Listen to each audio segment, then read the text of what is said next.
فاتحة.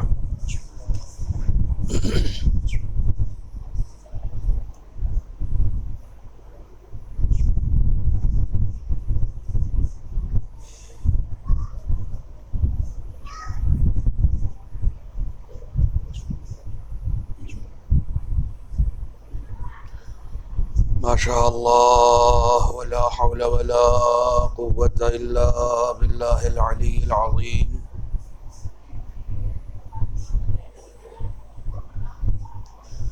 حسبنا الله ونعم الوكيل، نعم المولى ونعم النصير. أعوذ بالله السميع العليم من الشيطان اللعين الرجيم. بسم الله الرحمن الرحيم. الحمد لله الذي جازي كل صانع ورايش كل قانع وراحم كل ضارع ومنزل المنافع والكتاب الجامع بالنور الساطع، وهو للدعوات سامع وللكربات دافع وللدرجات رافع وللجبابرة قامع، فلا إله غيره ولا شيء يعدله، ليس كمثله شيء وهو السميع البصير اللطيف الخبير، وهو على كل شيء قدير. والصلاة والسلام والتحية والإكرام على سيد الأنام الذي سمي في السماء أحمد وفي الأرض أبي القاسم محمد،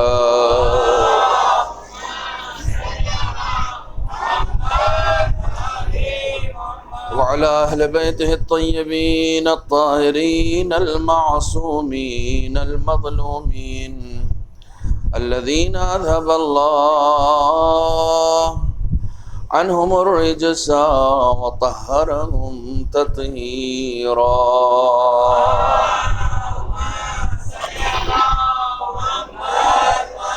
ولعنة الدائمة الباقية على أعدائهم وغاصب حقوقهم ومنكر فضائلهم أجمعين.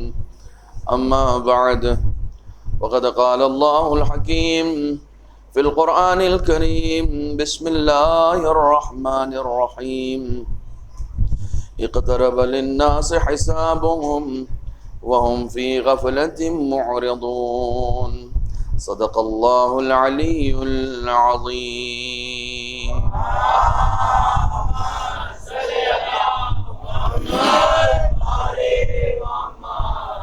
اجتماع سے سورہ حمد اور 3 مرتبہ سورہ اخلاص کے لیے اختر علی ابن ولیات علی ابن اسفندیار اور نورنگ بی بنت ارشاد علی.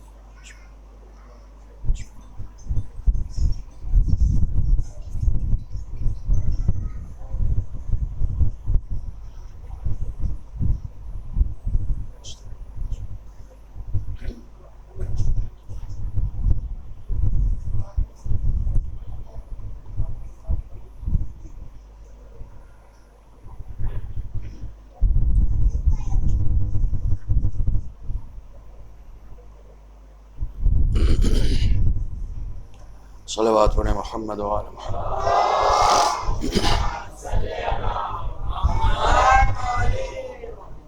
برادران عزیز، جس سلسلہ گفتگو کو آپ مسلسل سماعت فرما رہے ہیں، آج اس کی چوتھی اور آخری قسط ہدیہ سماعت ہے۔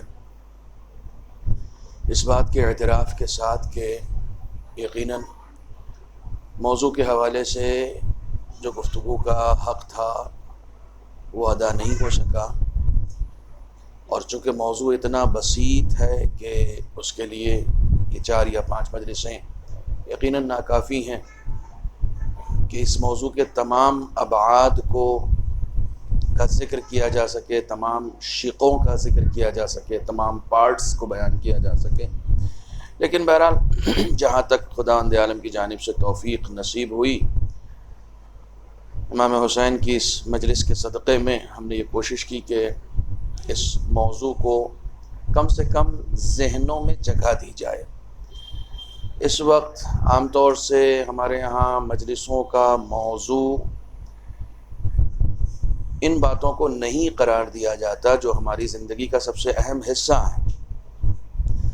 ظاہر ہے موت یا موت کے بعد کی زندگی، قبر یا برزخ کے حالات، قیامت یا محشر کا عالم، یہ سب ہمارے لیے جاننا اس لیے بھی ضروری ہے تاکہ اس کے ذریعے سے ہماری یہ موجودہ زندگی سنور سکے۔ کیونکہ ایک بات جو میں پہلی مجلس سے کرتا ہوا آ رہا ہوں کہ خداوند عالم نے جو حیات کی نعمت ہمیں عطا کی ہے، وہ نعمت وہ لینے والا نہیں ہے، اس نے ہمیں عطا کر دی ہے، وہ کبھی واپس نہیں لے گا۔ اس نے اس نعمت کے لیے 2 پلان دیے ہیں ہمیں، اور توجہ رکھیے گا، میں بغیر کسی تمہید کے گفتگو میں داخل ہو گیا ہوں چونکہ آخری مجلس ہے اور میں نہیں چاہتا کہ کسی بھی طریقے سے وقت کہیں پر بھی ضائع ہو۔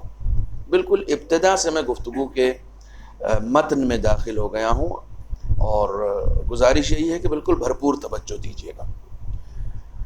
خداوند عالم نے جو حیات ہمیں عطا کی ہے، جو زندگی ہمیں عطا کی ہے، اس زندگی کے 2 پلان ہمیں عطا کی ہیں۔ ایک بات ذہن نشین رکھیے کہ جو چیز خدا نے دے دی ہے وہ واپس لینے والا نہیں ہے، مگر یہ کہ ہم خود اسے ضائع کر دیں۔ کئی مرتبہ کوئی نعمت ہمیں دیتا ہے تو وہ نعمت ہم سے واپس نہیں لیتا ہے، لیکن ہم خود اس نعمت کو ضائع کر دیتے ہیں۔ مثال کے طور پر آپ نے اگر کسی کو کوئی گفٹ دیا ہے تو ظاہر سی بات ہے کہ آپ نے دے دیا ہے، اب آپ اس سے مانگنے والے نہیں ہیں کہ میں نے جو گفٹ دیا تھا لاسٹ ایئر تم واپس کر دو، آپ نہیں مانگتے ہیں، بلکہ آپ اس کو چھوڑ دیتے ہیں کہ نہیں جو دے دیا دے دیا۔ تو خدا نے بھی حیات دے دی تو دے دی نا، اب وہ واپس تھوڑی لینے والا ہے۔ موت کے بارے میں غلط تصور یہ ہے کہ شاید موت کے ذریعے سے خدا حیات کو واپس لیتا ہے، نہیں، ایسا نہیں ہے۔ موت کے ذریعے سے خدا حیات کو واپس نہیں لیتا ہے، بلکہ موت کے دروازے سے حیات کے دوسرے پلان میں خداوند عالم ہم کو داخل کر رہا ہوتا ہے۔ یہ موت ایک دروازہ ہے کہ جس کے ذریعے سے خدا زندگی کے ایک دوسرے پلان میں ہم کو داخل کر رہا ہوتا ہے۔ اب میں آپ سے بیٹھ کر کہوں کہ صاحب برزخ میں ایسی زندگی ہوگی، بہشت میں ایسی زندگی ہوگی، جہنم میں ایسی زندگی ہوگی، میں 1 گھنٹے نہیں، میں پورے سال تقریر کرتا رہوں، کچھ نہیں سمجھ میں آئے گا۔ آپ یقین جانیں، میں 1 سال تک بھی تقریر کرتا رہوں گا، میں سمجھا نہیں سکتا ہوں، صرف تصورات ہے جو ذہنوں میں منتقل کر سکتا ہوں، ورنہ وہ چیز باور نہیں کرائی جا سکتی، وہ لطف، وہ مزہ، وہ عذاب باور ہی نہیں ہو سکتا ہے۔ اس لیے کہ انسان جس زندگی کو جی رہا ہوتا ہے وہ مزہ یا عذاب اسی زندگی تک اس کا محدود ہے۔ اگر اس کو مزے کی بات کی جائے گی تو جو مزہ سب سے اچھا وہ چکھ چکا ہے وہ اسی کو سب سے اچھا مزہ سمجھ رہا ہے، اس سے اچھا مزہ اس کے ذہن میں آ ہی نہیں سکتا چونکہ اس کا کوئی تجربہ اس مزے کے سلسلے سے نہیں ہے، لہٰذا اس کا صرف ایک تصور ہے جو پیش کیا جا سکتا ہے۔ میں ایک چھوٹی سی مثال دے کے بات کو سمجھاؤں۔ اگر ایک ایسا بچہ جو ماں کے پیٹ میں ہے اور آپ اس سے بات کرنے لگیں، ٹھیک ہے، آپ اس سے بات کر کے بتانے لگیں کہ دیکھو تم پتہ نہیں کون سے دنیا میں رہ رہے ہو، لیکن ہم لوگ جس دنیا میں رہ رہے ہیں اس میں بہت مزہ آ رہا ہے، ہم لوگ گاڑی پہ بھی بیٹھتے ہیں، ہم گاڑی بھی ڈرائیو کرتے ہیں، ہم سڑکوں پہ بھی جاتے ہیں، ہمارے یہاں باغات بھی ہیں، ہمارے یہاں نہریں بھی ہیں، ہم شہد بھی کھا رہے ہیں، ہم یہ بھی کھا رہے ہیں، ہم وہ بھی۔ آپ اس کو لاکھ سمجھاتے رہیے، اس کو نہیں مزہ آئے گا چونکہ اس کی غذا صرف ایک ہی جگہ سے آ رہی ہے، ٹھیک ہے، آپ اس کو نہیں باور کرا سکتے چونکہ وہ ایک الگ دنیا میں رہ رہا ہے، اور وہ الگ دنیا میں صرف رہ نہیں رہا، بہت توجہ کیجئے گا، وہ اس الگ دنیا میں صرف رہ نہیں رہا ہے، وہ اسی دنیا میں خوش بھی ہے، یہ سب سے اہم ہے۔ وہ اسی دنیا میں خوش بھی ہے. دلیل کیا ہے اس بات کی کہ اس دنیا میں خوش ہے؟ اگر اس دنیا میں خوش ہوتا تو اس دنیا میں آتے ہوئے روتا نہیں. روتا ہوا آ کر وہ بتا رہا کہ میں جہاں تھا اچھا خاصا تھا, مجھے کیوں آنے دیا؟ اس کو یہ لگ رہا نہیں میری دنیا بہت اچھی ہے, میری دنیا جہاں میں تھا وہاں بہت اچھی ہے. لیکن چونکہ خدا چاہتا کہ نہیں, اس دنیا سے ایک اور اچھی دنیا ہے, ایک اور بڑی دنیا ہے, ایک اور ایسی دنیا ہے کہ جہاں کے مزے تمہارے یہاں کی دنیا سے اور اچھے ہیں. اس کو باور اس وقت نہیں ہو رہا تھا, لیکن جب اس دنیا میں آیا تو سوچا میں پیٹ میں کیسے قید تھا 9 مہینے تک, یا اگر آپ یہ مان لیں کہ 3 مہینے کے بعد جان آ جاتی ہے تو بھئی 3 مہینے کے بعد سے 6 مہینے تک میں ایک پیٹ میں کیسے تھا, کیسے سانس لے رہا تھا, کیسے جی رہا تھا, کیسے غذا کھا رہا تھا. آپ اس کو نہیں سمجھا سکتے ہیں. لیکن جب وہ اس دنیا میں آتا ہے تو کہتا نہیں یہ دنیا, اس دنیا کا مزہ کچھ اور ہے. ویسے ہی برزخ کا حال ہے, ویسے ہی جنت کا حال ہے. جب انسان جب تک وہاں جائے گا نہیں اس وقت تک اس کو اس کا مزہ پتہ نہیں چلے گا, اس کی حقیقت کا علم اس کو نہیں ہو سکتا جب تک وہ اس دنیا میں جائے گا نہیں. بہت توجہ رکھیے گا. تو اس دنیا میں ہم جا سکتے ہیں, ابھی تو ہم اس دنیا میں ہیں, اس دنیا میں ہم کیسے جائیں گے؟ وہ دنیا کہاں ہے؟ بہت توجہ رکھیے گا. یہ جو بچہ بطن مادر میں تھا اس کو معلوم ہے کہ وہ بطن مادر میں ہے, لیکن ماں اسی دنیا میں رہ رہی ہے. بہت توجہ رکھیے گا. ماں اس کی اسی دنیا میں ہے, وہ کسی اور دنیا میں ہے, وہ بطن مادر میں ہے, وہ ایک محدود عالم میں ہے, لیکن اس کی ماں اس عالم کے مقابلے غیر محدود میں ہے. توجہ فرما رہے ہیں؟ وہ ایک محدود جگہ پر ہے, اس کی ماں اس کے مقابلے میں بڑی جگہ پر ہے. اس کو باور نہیں کرایا جا سکتا, اس کو سمجھایا نہیں جا سکتا ہے, لیکن ایک فاصلہ ہے, اسپیس کا بھی فاصلہ ہے اور ٹائم کا بھی فاصلہ ہے. یعنی جگہ کے اعتبار سے بھی فاصلہ ہے اور وقت کے اعتبار سے بھی فاصلہ ہے. ہماری جو نارمل گفتگو ہوتی ہے اس میں ٹائم اینڈ اسپیس کی بات ہوتی ہے, ٹھیک ہے, جگہ اور ٹائم اس کی بات ہوتی ہے. مثلا دہلی یہاں سے دور ہے یا نہیں ہے؟ دور ہے. یعنی اسپیس, ایک اسپیس بھوپال ہے, ایک اسپیس دہلی ہے, وہ جگہ وہاں پر ہے, ٹھیک ہے. اب مثلا دوسری مجلس جو ہے وہ کس وقت ہے؟ ٹائم کا فرق ہے, پہلی مجلس 8 بجے ہے, دوسری مجلس 9:30 بجے ہے, تو یہاں ٹائم کا فاصلہ ہے. برزخ میں اور ہمارے میں کس چیز کا فاصلہ ہے؟ دوسری مجلس میں اور پہلی مجلس میں ٹائم کا فاصلہ ہے. دہلی میں اور بھوپال میں اسپیس کا فاصلہ ہے, جگہ کا فاصلہ ہے. مجھ میں اور برزخ میں کس چیز کا فاصلہ ہے؟ ان دونوں میں سے کسی چیز کا فاصلہ نہیں ہے. بہت اہم گفتگو ہے, یہ گفتگو میں آخری دن کر رہا ہوں. برزخ میں اور ہم میں ان دونوں میں سے کوئی فاصلہ نہیں, نہ ٹائم کا فاصلہ ہے نہ اسپیس کا فاصلہ ہے. برزخ ابھی یہیں پر ہے, جہاں بیٹھے ہوئے ہیں نا, یہیں برزخ بھی ہے. اور آپ کو یقین نہیں ہوگا تو کس کو یقین ہوگا؟ اس فرش عذاب پہ برزخ سے بھی کچھ لوگ آتے ہیں یا نہیں آتے ہیں؟ آتے ہیں نا. ہماری روحیں, یہ تو روایتوں میں کہ آپ اس کا یقین رکھتے ہیں, ہماری روحیں, ہمارے بزرگوں کی روحیں جو ہیں شب پنجشنبہ اپنے گھروں میں آتی ہیں. یعنی وہ ہیں تو برزخ میں, لیکن ہمارے گھر پہ بھی ہیں. یعنی اس کا مطلب برزخ یہاں بھی ہے, ابھی میں بیٹھا ہوں یہیں پر برزخ بھی ہے, یہیں پر برزخ بھی ہے. تو یہ فاصلہ کس چیز کا فاصلہ ہے؟ یہ فاصلہ نہ ٹائم کا فاصلہ ہے نہ اسپیس کا فاصلہ, یہ فاصلہ صرف سمجھ کا فاصلہ ہے. کاش میں اپنی بات کو سمجھا سکوں. یہ فاصلہ صرف انٹیلیجنسی کا فاصلہ ہے, یہ فاصلہ صرف شعور کا فاصلہ ہے, یہ فاصلہ صرف رتبے کا فاصلہ ہے, یہ فاصلہ صرف مقام کا فاصلہ ہے. توجہ فرما رہے ہیں؟ آپ لوگ بیٹھے ہوئے ہیں, بہت معذرت کے ساتھ ایک مثال دے رہا ہوں, آپ لوگ یہاں پر بیٹھے ہوئے ہیں, ابھی ایک دمبے کو یہاں پر لا کر بٹھا دیجئے. جیسے آپ سن رہے ہیں ویسے ہی دمبا بھی یہاں پر آ کر بیٹھ کر سنیں. کیا جو آپ دیکھ رہے ہیں وہی وہ دیکھ رہا ہے؟ کیا جو آپ سن رہے ہیں وہی وہ سن رہا ہے؟ کیا جو آپ سمجھ رہے ہیں وہی وہ سمجھ رہا ہے؟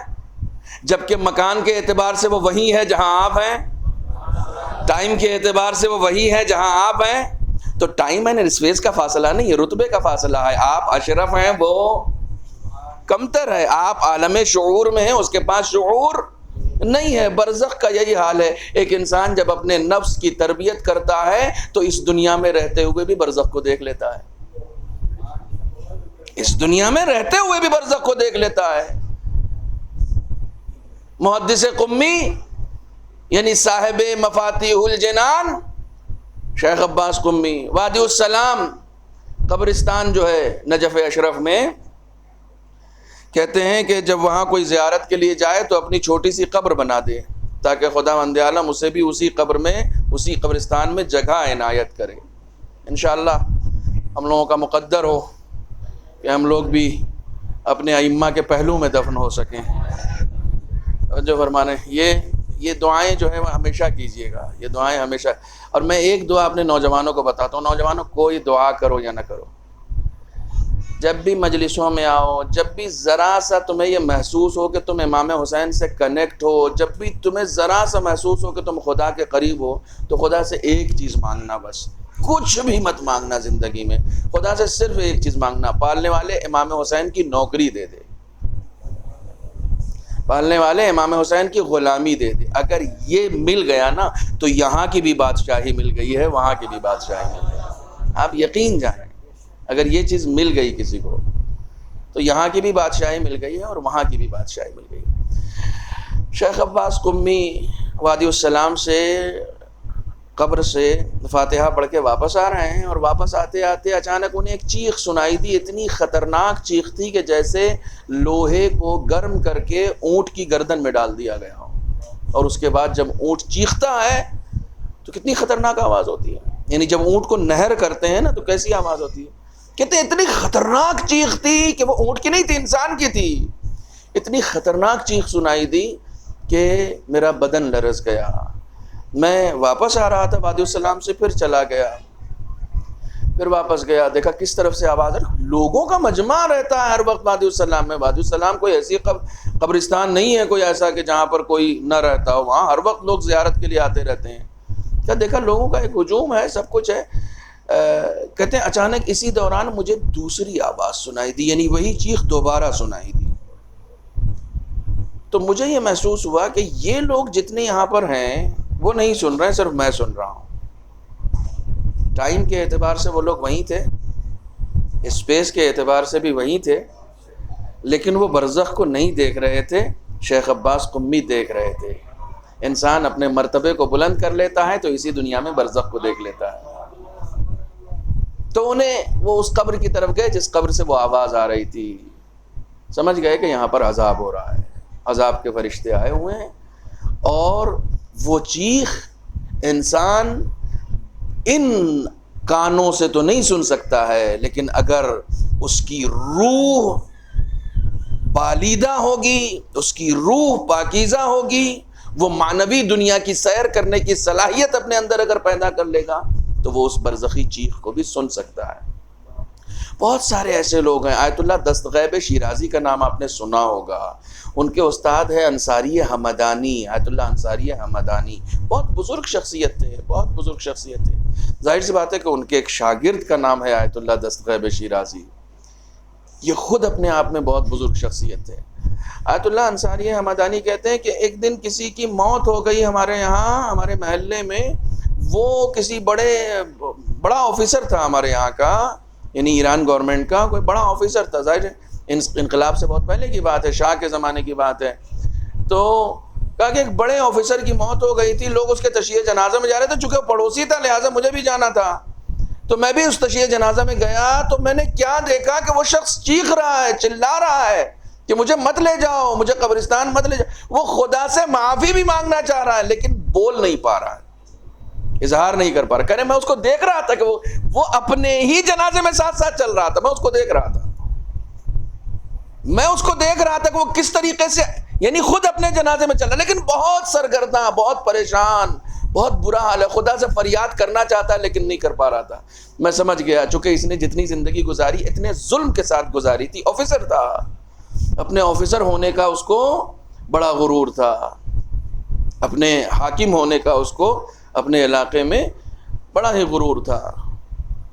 تو وہ اس ظلم کی بنیاد پر، اسی ظلم کی بنیاد پر جو ہے وہ انسان اگر ظالم ہوتا ہے تو اپنے ظلم کی بنیاد پر خدا سے معافی طلب کرنے کے لائق بھی نہیں رہتا۔ امان ہو اس دن سے کہ جس دن انسان معافی طلب کرنے کے لائق نہیں رہے۔ کل کا جملہ اگر ذہن میں ہو تو معافی کا دروازہ موت سے پہلے تک کھلا رہتا ہے، بعد میں یہ اس کا ایک منظر تھا۔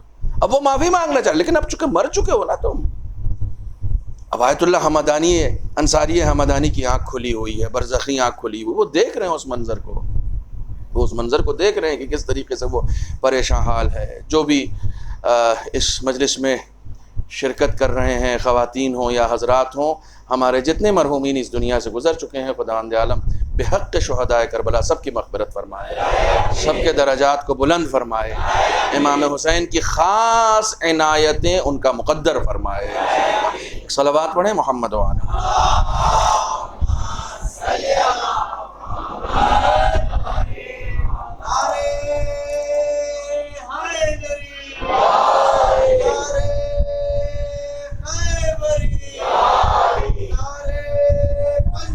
یا علی سب کا مولا علی، سب کا مولا علی، تیرے حوالے یا تیرے حوالے روزے میں بلا لے محمد والے محمد صلی اللہ اللہم صل۔ زندگی کے دو پلان خداوند عالم نے دیکھے، یہ یہیں سے بات شروع ہوئی تھی۔ زندگی کے دو پلان خداوند عالم نے دی۔ جو زندگی اس نے دے دی ہے وہ اب واپس لینے والا نہیں ہے۔ ہم کو اس زندگی کو جینا ہے۔ موت زندگی کے خاتمے کا نام نہیں ہے۔ موت اس دروازے کا نام ہے کہ جس دروازے کے ذریعے سے انسان دوسری زندگی میں داخل ہو رہا ہوتا ہے۔ موت بالکل ایسے ہی ہے کہ جیسے کوئی ماں، کوئی عورت کسی بچے کو جنتی ہے، پیدا کرتی ہے، بالکل موت وہی ہے۔ ایک بچہ ماں کے بطن میں رہتا ہے، اس ماں کے بطن سے پھر وہ اس دنیا میں آتا ہے۔ موت بھی وہی ایک دروازہ ہے کہ جس دروازے کے ذریعے سے انسان اس دنیا سے برزخی دنیا میں جاتا ہے، اس دنیا سے قبر کی دنیا میں جاتا ہے۔ یہاں سے زندگی کا دوسرا پلان شروع ہوتا ہے۔ لیکن ایک پلان زندگی کا اختیاری ہے اور ایک پلان زندگی کا غیر اختیاری۔ اس پلان میں آپ کو خداوند عالم نے مختار بنایا ہے، آزاد بنایا، جو چاہو کرو، ٹھیک ہے؟ جیسی زندگی جینا چاہتے ہو ویسی زندگی جی لو، لیکن دوسرے پلان میں میرے حساب سے جینا پڑے گا۔ جیسی میں جینے پر مجبور کروں گا ویسے ہی، وہاں تمہارا کوئی اختیار نہیں چلے گا، وہاں کوئی تمہارا ارادہ نہیں چلے گا۔ یہاں تمہارا ارادہ ہوتا ہے تو مجلس میں بیٹھتے ہو، نہیں ہوتا ہے تو باہر کھڑے رہتے ہو۔ وہاں ایسا نہیں ہوگا، وہاں جہاں میں چاہوں گا وہیں بیٹھو گے، وہاں جہاں میں چاہوں گا وہیں کھڑے رہو گے۔ یہاں پر تم اپنے اختیار سے زندگی گزار سکتے ہو، وہاں پر تمہارا کوئی اختیار نہیں۔ ہاں، اگر تم نے یہاں پر میرے اختیار کے مطابق زندگی گزاری تو پھر وہاں اختیار ہوگا، پھر وہ اختیار سلب نہیں کیا جائے گا۔ اگر یہاں پر تم نے میرے ارادے کے مطابق زندگی گزاری تو وہاں پر تم اپنے ارادے کے مطابق زندگی گزار سکتے ہو۔ لیکن اگر یہاں پر تم صرف اپنی منمانی میں جی رہے ہو تو یاد رکھنا وہاں میری منمانی چلے گی، وہاں وہ اختیار میں تم سے سلب کر لوں گا، وہاں اختیار میں تم سے چھین لوں گا، وہ اختیار تمہیں وہاں نہیں مل سکتا ہے۔ ظاہر سی بات ہے، انسان کو خداوند عالم نے مختار پیدا کیا ہے، تو ایک صحیح معنوں میں مختار انسان وہ ہوتا ہے جو یہاں پر بھی مختار رہے اور وہاں پر بھی مختار رہے۔ امام حسین نے حر کے بارے میں کیا کہا تھا؟ انت حر فی الدنیا والآخرہ، کیا نام رکھا ہے تیری ماں نے، یہاں پر بھی آزاد ہے وہاں پر بھی آزاد ہے۔ آپ اس آزادی کا مطلب سمجھے؟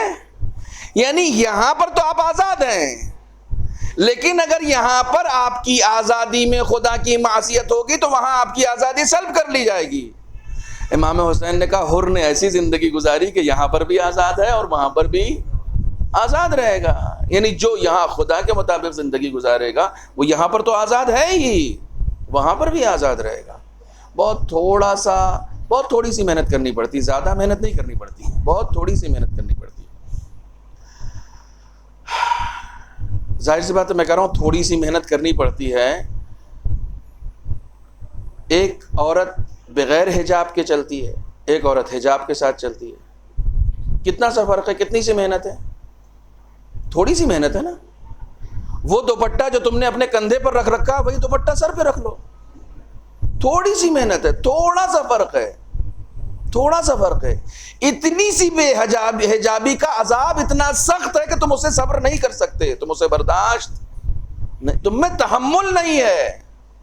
رسول خدا نے برزخ کے کچھ مناظر دکھائے ہیں، رسول خدا کو دکھائے گئے ہیں برزخ کے مناظر، لیکن ان برزخ کے مناظر کو نقل کرنے سے پہلے ایک روایت اور آپ کی خدمت میں عرض کر دوں. ایک صلوات پڑھیں محمد و آل محمد.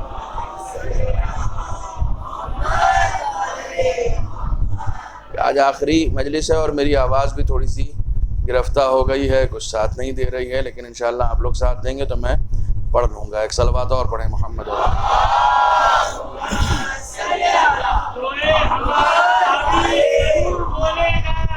نشے میں چوم کر آ کر سرور بولے گا، ابھی جو لگے گا نعرے حیدر اس مجلس میں، کوئی بولے یا نہ بولے علی کا چاہنے والا ضرور بولے گا. نعرے حیدری، یا خیبری، لبیک یا حسین.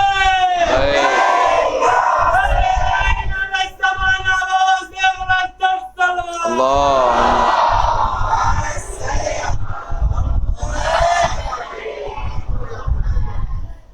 یہ جتنے بھی واقعات نقل کیے گئے ہیں، چاہے وہ جسے کہا جاتا ہے کہ حالت احتضار کے وقت کے واقعات ہوں، ظاہر سی بات ہے کہ ان چیزوں کو نقل کرنے کے لیے آپ کسی طرح کی خطابت نہیں کر سکتے ہیں، آپ کو منوعاً روایتوں کو نقل کرنا پڑے گا. ان حالات کو نقل کرنے کے لیے یہاں پر کوئی خطابت نہیں ہے کہ آپ لفاظی کر کے آگے بڑھ جائیں، نہیں، آپ کو وہ حالات نقل کرنے پڑیں گے جو روایتوں میں آئے ہیں. بہت ساری روایتیں، بے پناہ روایتیں ہیں. کل میں نے آپ کی خدمت میں ایک روایت رسول کے ایک صحابی کی نقل کی کہ ماں ناراض ہے تو اس سے لا الہ الا اللہ نہیں بولا جا رہا. خوش قسمت ہیں ایسے افراد کہ جنہیں اپنے گناہوں کا پتہ اسی دنیا میں چل گیا. ایک جملہ عرض کر رہا ہوں اور یہ ذہین لوگوں کے لیے ہے. کمیاں سب میں ہیں، گناہ سب کرتے ہیں، گناہگار ہم سب ہیں. حسینی وہ ہوتا ہے جس کو اپنے گناہ کا اندازہ خود ہو جاتا ہے. عقل مند وہ ہوتا ہے جو اپنی گناہوں کو خود دیکھ لیتا ہے. بیوقوف وہ ہوتا ہے جس کو دوسرے اس کے گناہ کے بارے میں بتاتے ہیں. بیوقوف ہے وہ. میں اپنے عیب خود دیکھ لوں یہ ہنر ہے، دوسرے مجھے میرا عیب نہ بتائیں، میں خود اپنے عیوب کو دیکھ لوں. اور یقین جانیں اگر کسی شخص میں یہ صلاحیت پیدا ہو گئی کہ وہ اپنے عیوب کو خود دیکھنے لگا تو پھر وہ اصلاح بھی کر سکتا ہے اپنی، پھر وہ اصلاح بھی کر سکتا ہے. چنانچہ اس طرح کی بے پناہ روایتیں آئی ہیں. صوفیہ میں سے ہیں، عرفاء میں سے ہیں فضیل بن عیاض، بہت مشہور شخصیت ہے. انہوں نے بڑے شاگردوں کی تربیت کی ہے. ایک شاگرد ان کا حالت احتضار میں آ گیا، گئے اس کے قریب، چونکہ حکم ہے رسول خدا کا حکم ہے لقنوا موتاکم لا الہ الا اللہ، اپنے مرنے والے کو لا الہ الا اللہ کی تلقین کرو. کہنے لگے، اس کے کنارے گئے، جا کے اس سے کہا کہ کہو لا الہ الا اللہ. اس نے انکار کیا سراسر، اور باقاعدہ ہاتھوں سے اشارہ کیا کہ چپ رہیے، یعنی مت بولیے، یہ لفظ مت بولیے. اللہ اکبر، الامان. کہنے لگے جب وہ مخاطب ہو گیا مجھ سے کہ نہیں مت، استاد پڑھ رہا، شاگرد منع کر رہا، تو کہنے لگے میں بیٹھ گیا، میں بیٹھ کے سورہ یاسین پڑھنے لگا. تو اس نے اپنے دوستوں سے کہا ان سے یہاں سے کہو چلے جائیں، یہ یہاں قرآن نہ پڑھیں. اللہ اکبر. مصر کے حاکموں میں سے، اس کو بریکٹ میں رکھیے گا، یہ سن لیجئے، بریکٹ میں ایک اور بات یاد آ گئی. مصر کے حاکموں میں سے ایک شخص تھا، اس کا نام احمد تھا. یہ روایت میں نقل کر رہا ہوں کتاب حیات الحیوان سے، صاحب ظاہراً دینوری ہیں، انہوں نے لکھا ہے، حیات الحیوان کتاب کا نام ہے. انہوں نے لکھا ہے کہ مصر کے حکاموں میں سے ایک شخص کا نام احمد تھا. جب اس کا انتقال ہو گیا تو اس کے گھر والوں نے، بہت غور سے سننا، تم ایصال ثواب کرتے ہو نا، بہت غور سے سننا، اس کے گھر والوں نے، وہ حاکموں میں سے تھا مصر کے، اس کے گھر والوں نے ایک شخص کو اس کے قبر پر قرآن پڑھنے کے لیے اجرت دے کر رکھا. کہ آپ روزانہ یہاں قبر پہ بیٹھ کے قرآن پڑھیے گا ان کے لیے، روزانہ۔ ایک دن گیا، 2 دن گیا، تیسرے دن سے اس نے جانا بند کر دیا قبرستان پہ، اس کی قبر پہ بیٹھ کے قرآن پڑھنے کے لیے اس نے جانا بند کر دیا۔ گھر والوں نے پوچھا کیوں نہیں جا رہے ہو تم، قرآن تم کو پڑھنے کے لیے کہا نہیں میں نہیں جاؤں گا۔ بڑا اس طرح کیا پیسے کم ہیں، زیادہ کر دیں پیسے، جو بولو پیسے زیادہ کر دیں، نہیں پیسے ویسے کا معاملہ نہیں، میں نہیں جاؤں گا۔ کہا کہ لیکن کیوں نہیں جاؤ گے؟ کہا میں نے پہلے دن قرآن پڑھا تو یہ شخص میرے خواب میں آیا جو دفن ہے، اس نے کہا قرآن پڑھنے مت آنا، تو میں نے سوچا کہ شاید یہ کوئی شیطانی خواب ہوگا، قرآن پڑھنے سے منع کر رہا ہے۔ کہا دوسرے دن بھی یہی عمل ہوا اور سختی کے ساتھ۔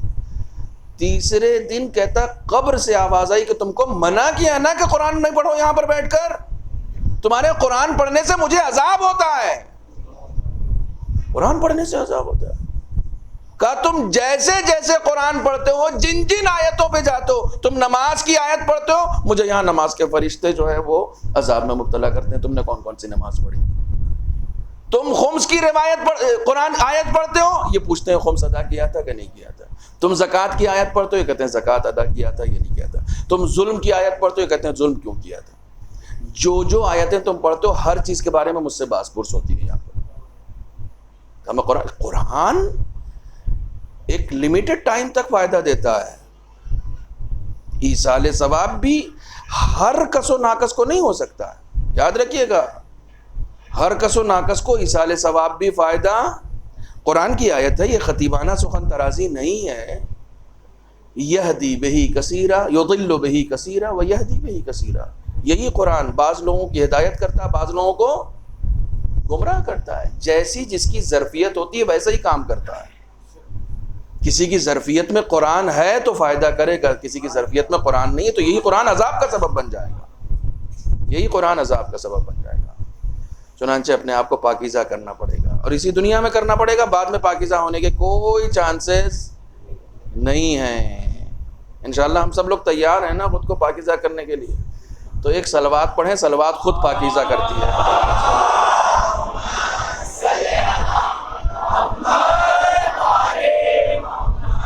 فضیل بن عیاض جب وہ گیا اور اس نے سورہ یاسین پڑھنا شروع کیا، اب کنیکٹ ہو گئے، بریکٹ کو میں نے بند کر دیا ہوا ہے۔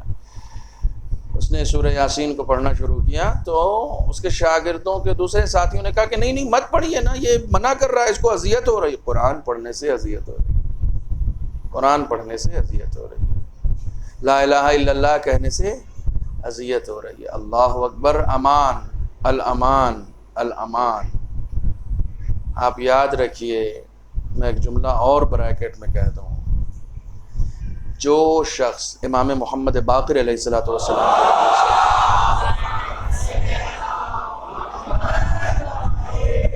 امام فرماتے ہیں کہ اگر کسی شخص نے قرآن مجید اس دنیا میں نہیں پڑھا ہے اور وہ مومن اس دنیا سے گیا ہے، میں بھی ہو سکتا ہے قرآن نہیں پڑھا ہو لیکن مومن اس دنیا سے جائے، ہو سکتا ہے، اور مومن اس دنیا نہیں حالات ہوئے، نہیں ماحول ملا، کوئی پڑھانے والا نہیں تھا، ارادہ اس نے کیا تھا، اس نے قرآن پڑھنے کا ارادہ کیا تھا لیکن کوتاہی اپنی طرف سے نہیں کی تھی، لیکن حالات ایسے نہیں ہو سکے کہ نہیں پڑھ سکا، تو امام فرماتے ہیں علم فی قبرہ، اسے قبر میں قرآن پڑھایا جائے گا۔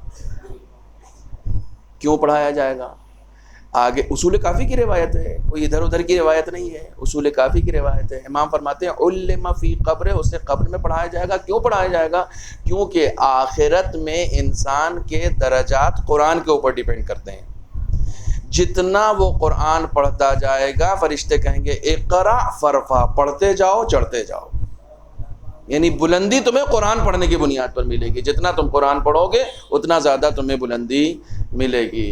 دوستو جاگ جاؤ، جاگ جاؤ، قرآن پڑھ لو اس سے پہلے کہ تمہارے لیے قرآن پڑھا جائے۔ قرآن پڑھا جانے کا فائدہ اسی وقت ہوگا جب تمہارے اندر قرآن پڑھنے کا اشتیاق ہوگا۔ عمر گزر گئی، شرم مت کرو، شرم مت کرو، نہیں صاحب اب اس عمر میں کیا پڑھیں گے؟ بھائی اس عمر میں بھی پڑھ لو گے تو قبر میں کام آئے گا۔ اس عمر میں جا کے فرشتے تمہیں عذاب نازل کریں، یہ اچھا لگے گا؟ اس سے اچھا نا اس عمر میں پڑھ لو بھائی، اسی عمر میں پڑھ لو. قرآن کی طرف رغبت رکھیں، قرآن کی طرف شوق رکھیں. خواتین حضرات، ٹھیک ہے، میرا اب جی چاہتا ہے کہ میں ایسے ہی بیٹھ کے خطابت کروں. کتنی اچھی سماعت ہے آپ کی، جتنا اچھا آپ سن رہے ہیں، میرا جی چاہتا ہے میں ایسے ہی بیٹھ کے بات کروں. آپ یقین جانیں میری نگاہ میں اس سے اچھی خطابت نہیں ہو سکتی ہے، جو انسان کو بیدار کر دے، جو انسان کے ضمیروں کو جھنجھوڑ دے، جو انسان کو جگانے کا کام کرے.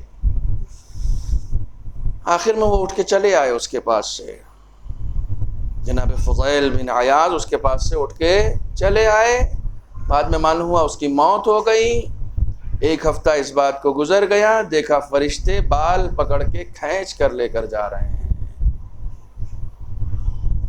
خواب میں دیکھا کہ فرشتے اس کا یہ شیخ عباس قمی نے نقل کیا ہے منازل آخرہ میں.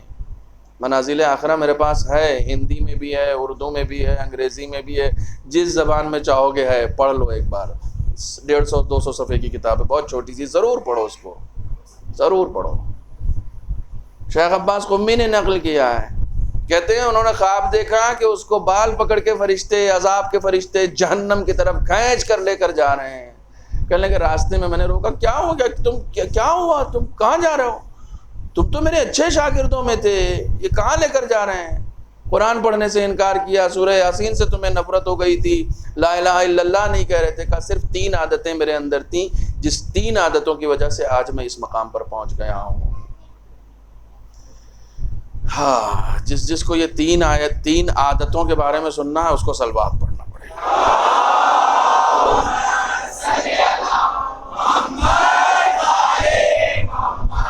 3 عادتیں ہیں. میری بہنیں بھی سن رہی ہیں، میری مائیں بھی سن رہی ہیں، میری بچیاں بھی سن رہی ہیں. بہت غور سے سنو. مجلس میں آ کے پہلے سے بات کرتی ہوں. کون کہہ رہا تھا عورتیں بات کرتی ہیں؟ کوئی نہیں بات کرتی، سب مجلس سنتی ہیں. لیکن مجلس سے پہلے جو بات کرتی ہیں نا، ارے بہن تمہیں کیا بتائے، ہم اس کے یہاں گئے تھے تو پتہ چلا. یہ جتنا بھی پتہ چلتا ہے نا، سب اس کان سے سنا کرو اور اس کان سے نکال دیا کرو، ورنہ اس پتہ چلنے کے چکر میں بعد میں ایسا پتہ چلے گا. یہ بڑا خطرناک ہے. پتہ چلا، وہ بعد میں جو پتہ چلے گا وہ کسی سے بتا بھی نہیں پاؤ گے تم.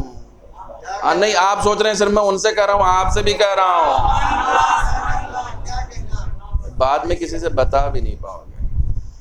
ہاں، خود کو اوپر جب پتہ چلے گا نا، پھر تو صرف تمہیں کو پتہ چلے گا اور کسی کو پتہ نہیں چلے گا، صرف تمہیں کو پتہ چلے گا. اس نے کہا پہلی چیز چغل خوری ہے.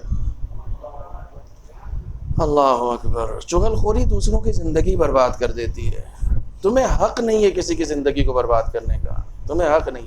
کر سکتے ہو تو کسی کی زندگی آباد کر دو، برباد کرنے کا حق تمہیں نہیں ہے. خداوند عالم کو یہ ناپسند ہے. میرا بندہ، تم کون ہوتے ہو اس کی زندگی برباد کرنے والے؟ دیکھو ان سب چیزوں پر عذاب کیوں دیتا ہے. کسی کے بچے کو اس کی ماں کے سامنے تم مارو گے تو ماں تم سے پیار کرے گی.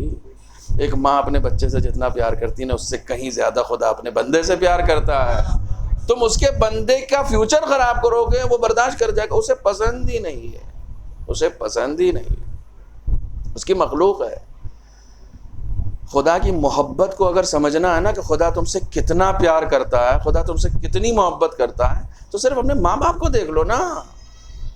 ماں باپ کو دیکھ لو کہ چھوٹے سے مظہر اس نے اس دنیا میں پیدا کیے ہیں، وہ ہمیں اتنا چاہتے ہیں. جس نے ان کے دل میں محبت ڈالی وہ ہمیں کتنا چاہتا ہوگا. تو صرف تمہیں تھوڑی چاہتا ہے، تمہارے پڑوسی کو بھی تو چاہتا ہے. صرف تمہیں تھوڑی چاہتا ہے، تمہارے پڑوسی کو بھی چاہتا ہے. الرٹ رہو، بیدار رہو، جاگے رہو. ایک چرواہا تھا، وہ بکریاں لے کر گیا پہاڑوں پر. تو اس نے اپنے استاد سے پوچھا کہ ان بکریوں، وہاں پوچھا نہیں، وہ بکریاں چراتے چراتے اس کی عادت تھی کہ سو جاتا تھا. تو ایک دن جب اس کا استاد پہنچا تو اس نے کہا تم سو جاتے ہو، یہاں بھیڑ بھی آتے ہیں، بھیڑیے بھی آتے ہیں، وہ تمہاری بھیڑوں کو کھا سکتے ہیں، تمہاری بکریوں کو کھا سکتے ہیں. تو کہا نہیں، میں سو جاتا ہوں تو کیا وہ خدا تھوڑی سوتا ہے. نہیں واہ واہ نہیں، ابھی سنو. میں سو جاتا ہوں تو خدا تھوڑی سوتا ہے. تو استاد نے کہا جو ان بھیڑوں کا خدا ہے وہ بھیڑیوں کا بھی خدا ہے. تم کس چکر میں ہو؟ بھیڑیوں کا بھی تو خدا، اس کو بھی تو کھانا چاہیے نا، اس کو بھی تو، تمہیں تمہاری بھیڑ بکریوں کو گھاس چاہیے تو اس کو گوشت چاہیے، اس کا بھی خدا وہی ہے، اس کا بھی خدا وہی ہے. تو خود تمہیں الرٹ رہ کے حفاظت کرنی پڑے گی، ٹھیک ہے؟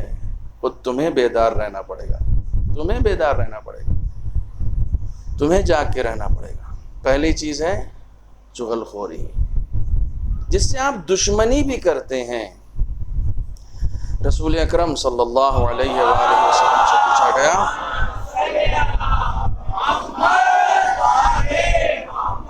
ایمان کی علامت کیا ہے؟ تو آپ نے فرمایا کہ غضبناک ہو تو خدا کے لیے ہو، خوش ہو تو خدا کے لیے ہو. ایمان کی پہلی علامت. تمہیں غصہ آ رہا ہے تو یہ غصہ خدا کے لیے آنا چاہیے. تم خوش ہو رہے ہو تو خوشی تمہاری خدا کے لیے ہونی چاہیے، اس کے علاوہ کسی کے لیے. جب بھی غصہ آئے تو یہ سوچ لینا کہ یہ غصہ تمہارے نفس کے لیے ہے یا خدا کے لیے.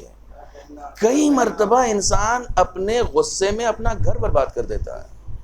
بس غصہ آ گیا تو صاحب اس نے جو ہے وہ کچھ کہہ دیا تو پھر تو میں تو مجھ سے بڑا کون، گھر برباد ہو جاتا. جب بھی غصہ آئے یہ سوچو اس غصے سے خدا راضی ہوگا یا نہیں ہوگا، اس غصے سے خدا خوش ہوگا یا نہیں ہوگا. جب تم غصہ بھی خدا کے لیے کرو گے نا، غصہ بھی خدا کے لیے کرو گے تو خدا ایسے بندے سے خوش ہو جائے گا. بتاؤ، غصے میں بھی میرا خیال رکھتا ہے. یعنی غصے میں کہتے ہیں شیطان سب سے زیادہ اٹیک اس وقت کرتا ہے جب کوئی غصے کی حالت میں ہوتا ہے کہ اس وقت اٹیک کرو. 2-3 ٹائمنگ ایسی ہے کہ جس وقت شیطان بہت زیادہ اٹیک کرتا ہے. جب انسان غصے کے عالم میں ہو، جب انسان کسی نامحرم کے ساتھ ہو، بہت جلدی اٹیک کرتا ہے شیطان. یہ مت سمجھو کہ نامحرم کے ساتھ ضروری نہیں ہے کہ نامحرم اور تم ایک ہی کمرے میں ہو. چیٹنگ پہ بھی نامحرم کے ساتھ رہو گے تو شیطان اٹیک کرے گا. نامحرم کے ساتھ چیٹنگ حرام ہے، حرام ہے. یہ ہنسنے کا مقام نہیں ہے، یہ رونے کا مقام ہے. آیت اللہ سیستانی ہو، آیت اللہ خامنہی ہو، سب کے یہاں ہے. کسی نامحرم کے ساتھ اگر آپ بات بھی کر رہے ہیں تو وہ حرام ہے، چیٹنگ حرام ہے.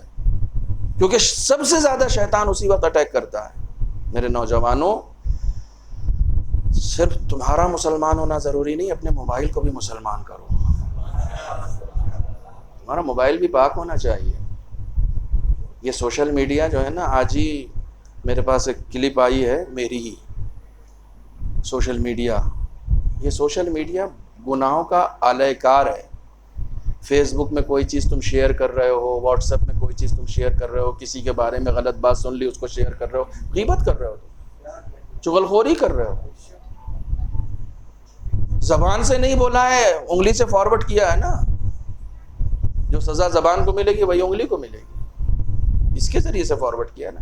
کسی کے بارے میں کہیں پر بھی کوئی بھی غلط خبر سنو، فوراً ڈیلیٹ کر دو اور بھیجنے والے کو کہو کہ اب اسے یہیں پر ختم کر دو.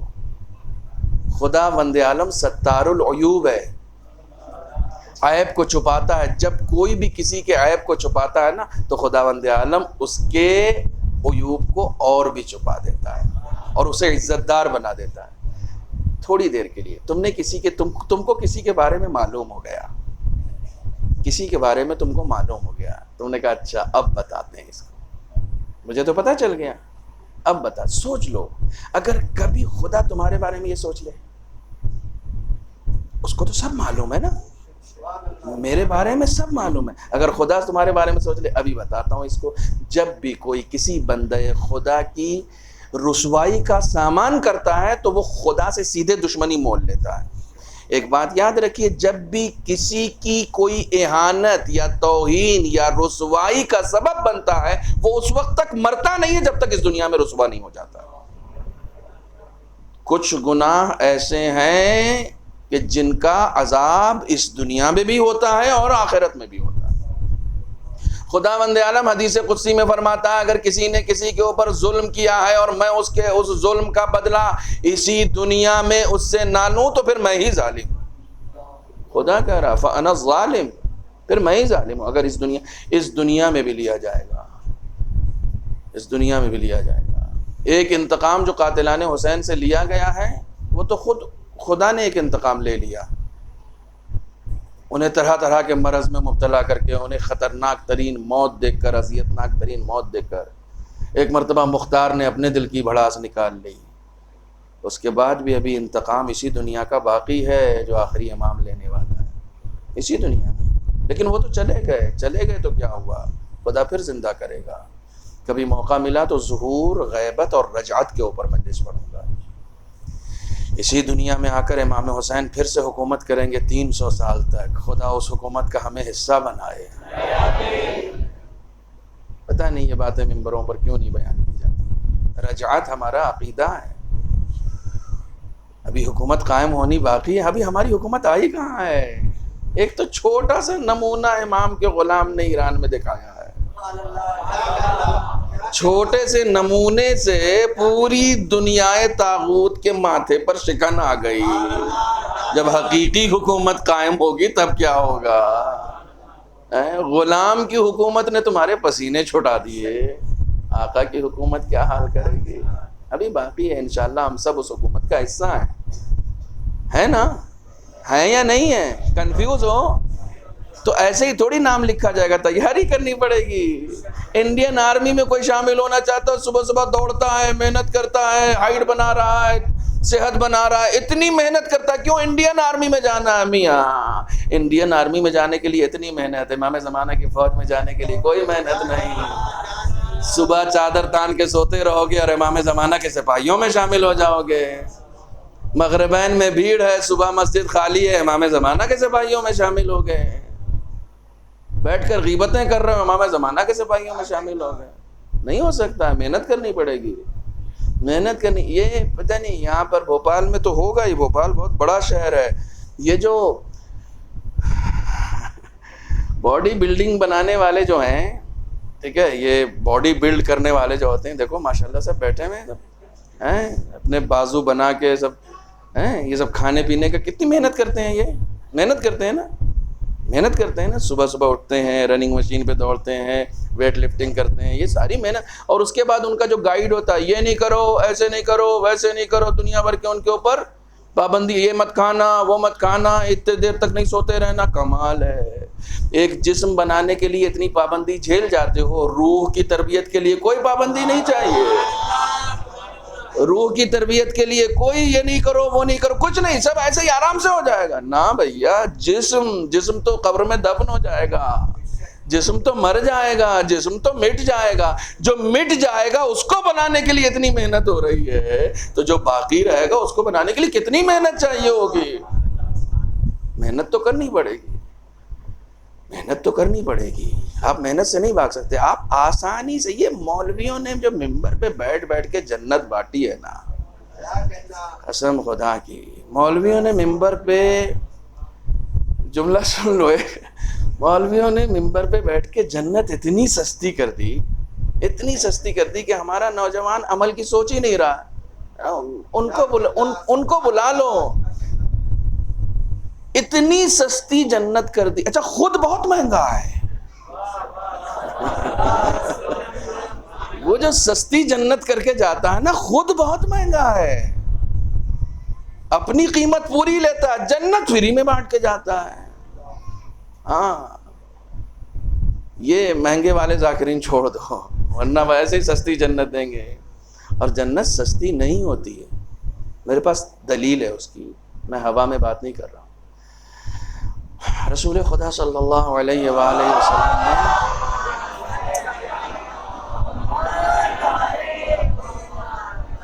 ابھی جو لکھ کے لایا ہوں نا، اس کی طرف تو گیا بھی نہیں ہوں. رسول خدا نے اپنے ایک ساتھی سے پوچھا، صحابی سے پوچھا کہ ایک مومن کی قیمت کیا ہے؟ ایک مومن کا پرائز، یہ مائک لگا ہے، اس کا کوئی پرائز ہے؟ تمہارے پاس موبائل ہے، اس کا کوئی پرائز ہے؟ کیمرہ لگا ہے زیدی صاحب کا، اس کا کوئی پرائز ہے نا؟ تو رسول خدا نے پوچھا ایک مومن کا پرائز کیا ہے؟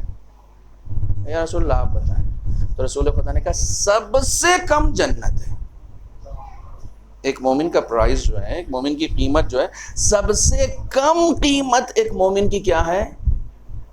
سب سے کم یعنی جو سب سے سستے دام پہ بکے گا نا وہ کم سے کم جنت پہ بکے گا، اس کے علاوہ مومن بک نہیں سکتا ہے، 2-4 پیسے میں تو بکے گا ہی نہیں، کم سے کم جنت پہ بکے گا، سب سے کم پرائز اس کا ہے۔ سستی کہاں سے ہو گئی؟ آپ سستے ہیں، آپ سستے ہیں، ہم سستے ہیں، جنت سستی نہیں ہے، اس کی کم سے کم قیمت یعنی ایک مومن کی کم سے کم قیمت جنت ہے، ایک مومن کی کم سے کم قیمت، تو اس کا مطلب بغیر پے کیے جنت نہیں ملتی ہے، بغیر پے کیے جنت نہیں، پے کرنا پڑے گا جنت کے لیے، آپ کو پیمنٹ کرنی پڑے گی، وہ پیمنٹ پیسوں میں نہیں ہوگی، وہ پیمنٹ سجدوں میں ہوگی، وہ پیمنٹ بندگی میں ہوگی، وہ پیمنٹ صلہ رحم میں ہوگی، وہ پیمنٹ اچھی زندگی میں ہوگی۔ بھول نہ جاؤں پہلی صفت کیا تھی؟ چغل خوری۔ چلا جاتا تو آپ لوگ سوچتے رہتے کہ دیکھو مولانا کہاں سے کہاں نکل جاتے ہیں۔ 3 عادتوں کی وجہ سے میری یہ حالت ہوئی ہے۔ پہلی چیز چغل خوری، دوسری چیز حسد۔ حسد کے اوپر بات کر چکا ہوں، ٹھیک ہے۔ حسد کا مطلب کیا ہوتا ہے؟ حسد کا مطلب یہ تو ان کو زیادہ ملا، ان کو کم ملا، میں اس سے حسد کر رہا ہوں، کوئی فائدہ نہیں۔ ان کا خدا بھی وہی ہے، تمہارا خدا بھی وہی ہے۔ دیکھو پیشنس رکھو، پیشنس رکھو، حوصلہ رکھو، صبر رکھو، وقت گزر جائے گا، وقت گزر جائے گا، ٹائم پاس ہو جائے گا۔ مومن کا امتحان اسی وقت ہوتا ہے جب اس کو یہ لگ رہا ہوتا ہے ابھی اچانک ابھی ریسنٹلی شام ہوتے ہوتے دہلی سے خبر آ گئی کہ ایک مائنر سا اٹیک پڑ گیا ہماری اہلیہ کو، ابھی تو وہ ہاسپٹلائز بھی ہیں اس وقت، خدا انہیں شفائے کاملہ عطا کرے۔ تو میں اتفاق سے 3 دن سے یہی سبق دے رہا تھا کہ بلاؤں میں کس طریقے سے میرا ویوہار خدا کے ساتھ ہونا چاہیے۔ بلائیں آتی ہیں زندگی میں۔ چھٹے امام کے یہاں ایک بچے کی، ان کا بچہ بیمار ہو گیا تو آپ ادھر ادھر ٹہل رہے تھے، یعنی ان سے بات کرنا ان سے بات کرنا، کچھ راہ حل تلاش کرنا، تھوڑے سے پریشانی کے عالم میں دکھ رہے تھے۔ غلام نے آ کے خبر دی کہ انتقال ہو گیا تو پرسکون ہو کے بیٹھ گئے، پرسکون ہو کے بیٹھ گئے۔ تو کسی نے کہا کہ مولا جب تک بچہ بیمار تھا تو آپ بڑے پریشان سے، کہا پریشان نہیں تھا، میں اپنی ذمہ داری کو ادا کر رہا تھا کہ ابھی بیمار ہے تو اس کے علاج کے لیے کیا کرنا ہے، کس کے پاس بھیجنا ہے، کون سا حکیم ہے، کیا دوا ہے، میں اس کے لیے پریشان تھا۔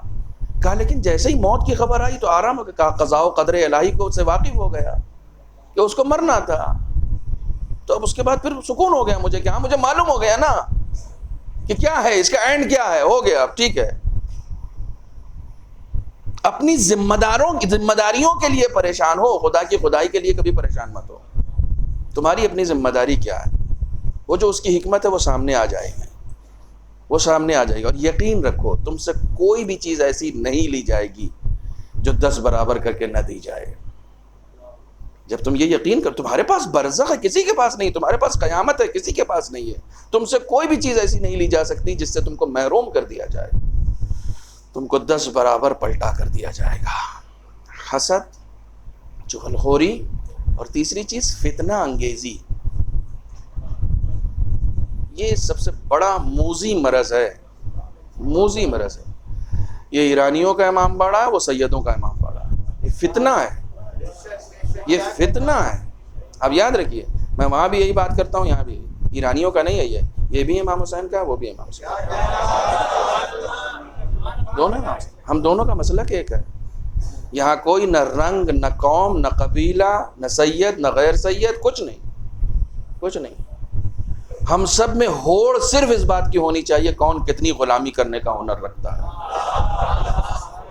ہم سب میں دوڑ صرف اس بات کی ہونی چاہیے کہ کون کتنا بندگی کرنے کا ہنر اپنے اندر رکھتا ہے۔ ہم سب میں مقابلہ صرف اس بات کا ہونا چاہیے کہ کون کتنا خدا سے قریب ہونے کا ہنر رکھتا ہے۔ اصل مقابلہ یہ ہے، اصل مقابلہ یہ نہیں کہ تمہارے یہاں کی مجلس کامیاب ہوئی یا وہاں کی مجلس کامیاب، جہاں کی بھی ہوگی حسین کی ہوگی، تمہارے یہاں کی نہیں ہوگی۔ ناکام جہاں کی بھی ہوگی وہ امام حسین کی ہوگی، تمہاری اور ان کی نہیں ہوگی۔ یہ سب امام حسین کا، یہ سب کچھ امام حسین کا، تم امام حسین کے ہو، تم بھی امام حسین کے ہو، یہ اپنے ذہن میں بٹھا لو۔ یہ اپنے وجود میں بٹھا لو۔ انشاءاللہ خدا عالم ہم سب کو توفیق دے کہ ہم ویسی زندگی گزاریں جیسی زندگی خدا ہم سے چاہتا ہے۔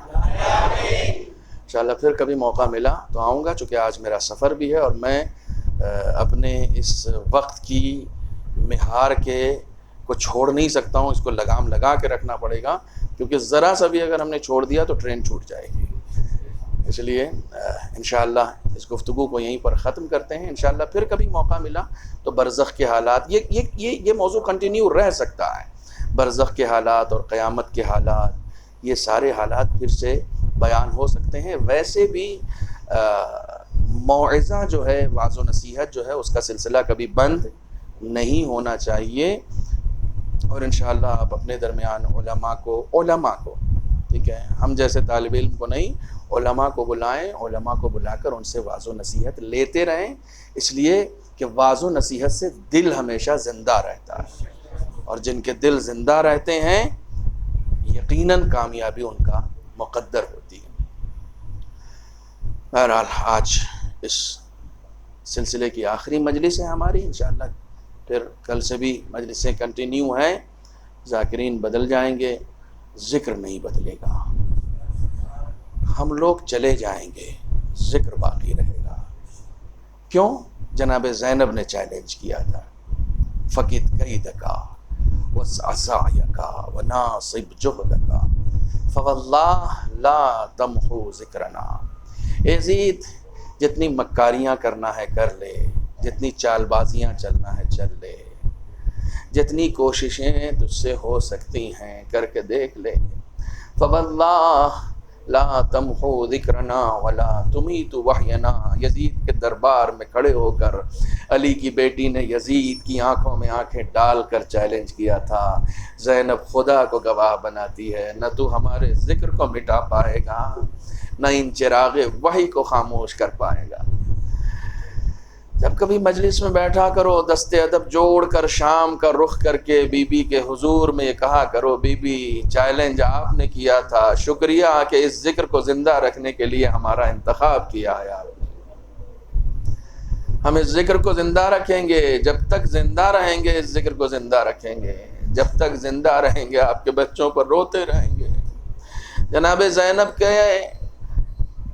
کی مصیبتوں میں، جناب زینب کے مصائب میں ایک سب سے بڑی مصیبت یہ ہے کہ جناب زینب کبھی اپنے بچوں پر نہیں روئی ہیں، کبھی اپنے بچوں پر نہیں۔ کسی نے پوچھ لیا تھا شام و کوفہ کے راہ میں کہ میں کربلا سے دیکھ رہا ہوں، کربلا میں اون و محمد کے جنازے آئے، آپ نے گریہ نہیں کیا، لاشوں کے کنارے سے گزرے ہیں تب بھی آپ حسین کے لاش کے کنارے کھڑی تھیں، ہر ایک اپنے اپنے چاہنے والے کے لاش کے کنارے کھڑا تھا، لیکن اون و محمد کے لاشیں ایسے ہی پڑے ہوئے تھے، آپ نہیں کھڑی تھی وہاں پر۔ آخر سبب کیا ہے؟ آخر وجہ کیا ہے؟ کہتی ہے میرے حسین پر کون روئے گا، میں تو علی اکبر کا ماتم کروں گی، میں تو علی اصغر کا ماتم کروں گی، میری بیویوں کو کہیں برا نہ لگ جائے۔ بی بی آپ نے کبھی اپنے بچوں کا ماتم نہیں کیا، آپ کبھی اپنے بچوں پر نہیں روئیں۔ بہت سارے مظالم ہیں، یہ دن تو ویسے بھی حسین کی اس 4 سالہ بچی کی رخصتی کا دن ہے۔ اللہ اکبر۔ اتفاق سے میں نے پہلی مجلس سے ہی اسی بچی کا ذکر کیا ہے، مسلسل حسین کی اس چہیتی بیٹی کا ذکر کیا ہے، جناب سکینہ 4 سالہ بچی۔ السلام علی الحسین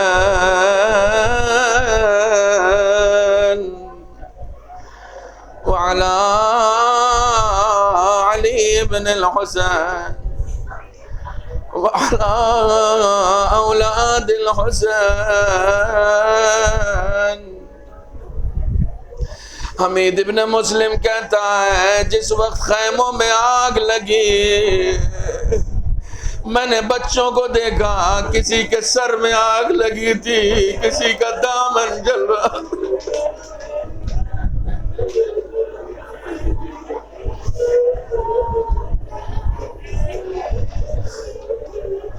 حمید کہتا ہے ایک 4 سالہ بچی خیمے سے کچھ اس طریقے سے آئی ہے، کہ اس کے دامن میں آگ لگی ہوئی ہے. حمید ظالموں میں سے نہیں ہے، فوج یزیدی کا حصہ نہیں ہے، لیکن تاریخ لکھنے والا ہے، رپورٹ کرنے والا ہے. کہتا ہے میں نے دیکھا چھوٹی سی بچی ہے، دامن جلتا جا رہا ہے، ہاتھ اتنے چھوٹے چھوٹے ہیں کہ ان سے اپنا دامن بجھا نہیں.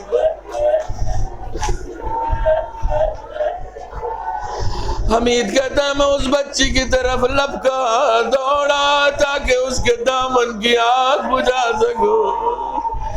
کہتا میں جیسے ہی اس بچی کے قریب گیا، اس بچی نے ہم کو اپنے آپ کو خود سے دور کر لیا. حمید کہتا میں اس بچی کا پیچھا کر رہا تھا، بچی مجھ سے بھاگ رہی تھی. کہتا تھوڑی دیر، چھوٹی سی بچی ہے، کس قدر دوڑ سکتی ہے، کس قدر تیز جا سکتی ہے. کہتا تھوڑی دیر کے بعد میں اس بچی کے قریب گیا، اس کے دامن کی آگ بجھائی. اس بچی سے پوچھا کہ آخر ماجرا کیا ہے؟ میں تو تمہارے دامن کی آگ بجھانے آ رہا تھا، مجھ سے دور کیوں ہو رہی تھی؟ سنیں گے اس بچی کا جواب. بچی کہتی ہے جب سے میرا چچا مارا گیا ہے، جب سے میرا بابا مارا گیا ہے، جو بھی آیا اس نے تماچے مارے، گوشوارے چھینے.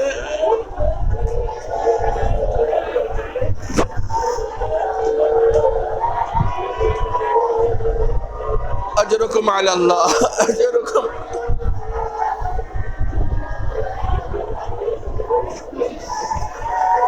جو بھی آیا ہے اس نے گوشوارے چھینے، تماچے مارے. میرے بابا کے مرنے کے بعد کسی نے میرے سر پہ دست شفقت نہیں پھیرا.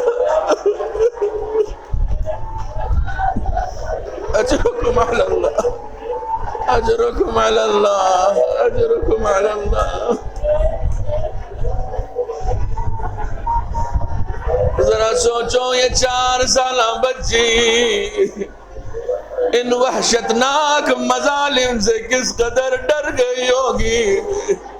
روایتیں کہتی ہیں کہ جب جناب زینب نے بچوں کو سلایا ہے، حسین کی 4 سالہ بچی نظر نہیں آئی. جناب ام کلثوم سے کہتی ہیں ام کلثوم بھیا اپنی بچی کو میرے حوالے کر.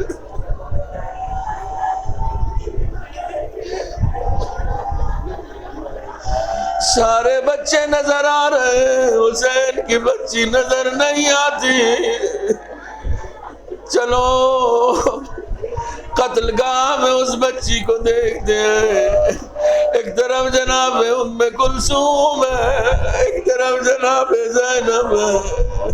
آواز دیتی جاتی ہے سکینہ سکینہ. جب کوئی آواز نہ آئی تو کیا دیکھا؟ ارے چھوٹی سی بچی ایک لاش ہے، بے سر سے لپٹی ہوئی ہے. جناب زینب قریب آتی ہے، کہتی ہے بیٹا آخر تم نے اپنے بابا کو کیسے پہچانا؟ میں نے کہیں پڑھا تو نہیں ہے، مگر ایک ذاکر سے سنا ہے کہ چونکہ حسین کے جسم میں اتنے تیر پیوست بچی کو سر رکھنے کی کوئی جگہ نظر نہیں آ رہی.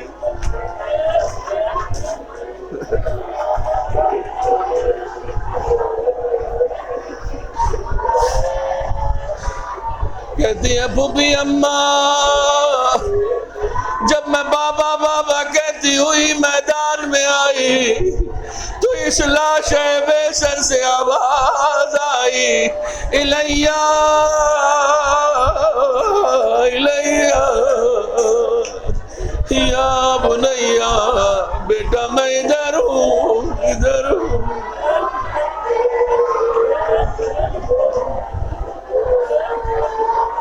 میں نے کسی روایت میں تو نہیں دیکھا مگر کسی ذاکر نے بیان کیا کہ اس بچی کو سر رکھنے کی کوئی جگہ نظر نہیں آئی. اپنے بابا کے سینے پہ سوئے تو کیسے سوئے, سر رکھے تو کیسے رکھے, اتنی معصوم سی بچی ہے. جب پورے جسم میں کوئی جگہ نظر نہیں آئی تو حسین کے تلوے پہ سر رکھے تو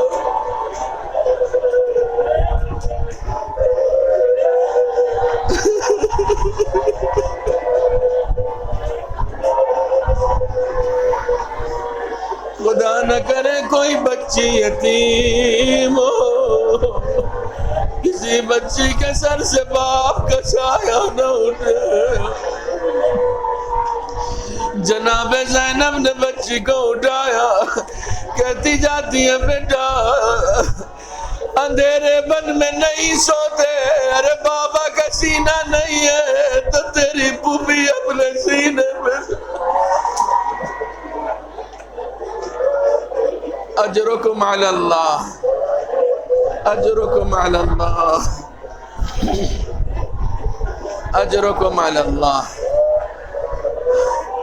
خدا نہ رلائے کسی غم میں سوائے غم امام مظلوم کربلا. ہائے ایک 4 سالہ بچی ہے, حیا اپنے عروج پہ ہے, غیرت اپنے کمال پہ ہے, یتیمی کا احساس, پیاس.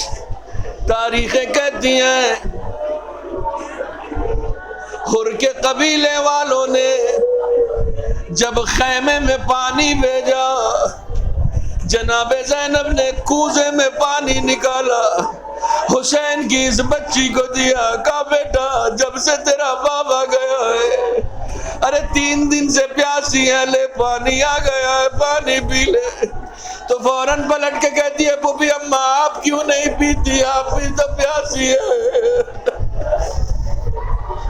جناب زینب کہتی ہیں بیٹا پہلے بچے پیتے ہیں پھر بڑے پیتے ہیں. سکینہ تیری غیرت کو سلام. کوزہ اٹھایا پھر قتل گاہ کی طرف جانے لگی. زینب نے پوچھا اب کہاں جا رہی ہو, کہتی ہے پھوپھی اماں میرا اصغر پیاسا ہے. سکینہ کو شرم آتی ہے, میرا بچہ پیاسا رہ جائے.